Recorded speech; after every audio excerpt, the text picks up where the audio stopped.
Ito naman tayo. Grass cutter.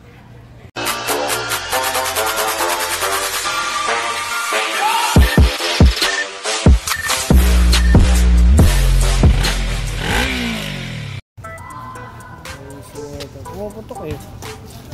Mukha namang may gas. May gas nga.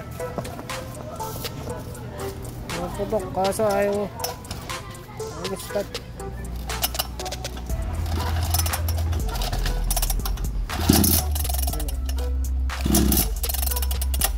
Tumuloy mo ang carb.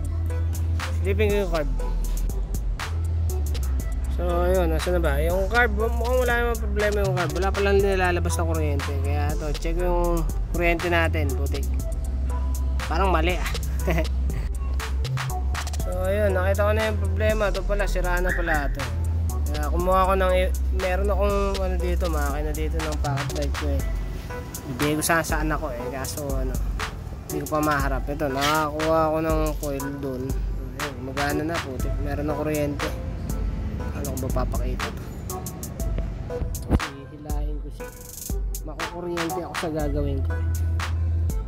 Kaya meron na yan eh. Pagka hinila mo to, magkakaroon na ng kuryente to. Ito natin. Malakas naman to. Tatalo naman to. Para makita nyo lang. Ano ba? Paano ba?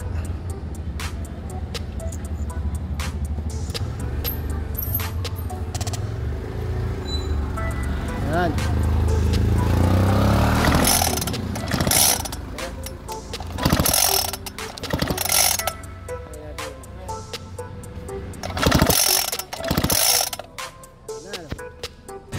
So ito, pwede na natin siya paanda rin. Ang problema, hindi natin siya mapapahinto. Kaya lagyan natin siya ng linya. Yung original na nilagay nilang linya, medyo hindi na nagustuhan yung setup ng wires.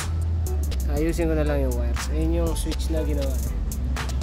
Kahit ano lang yun eh, yung push button lang na ano, na momentary. Na pag pinindot mo, naka-hold. Pero pag bitaw mo, bibitaw din.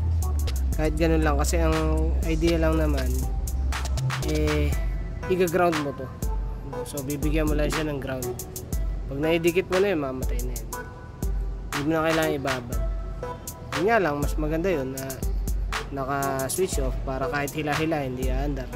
Kasi yun, pagka yung ganun na momentary, pag pinindot mo, binitawan mo, pag hinila mo ulit, aandar ulit. Ayun lang naman. Ayun, okay na.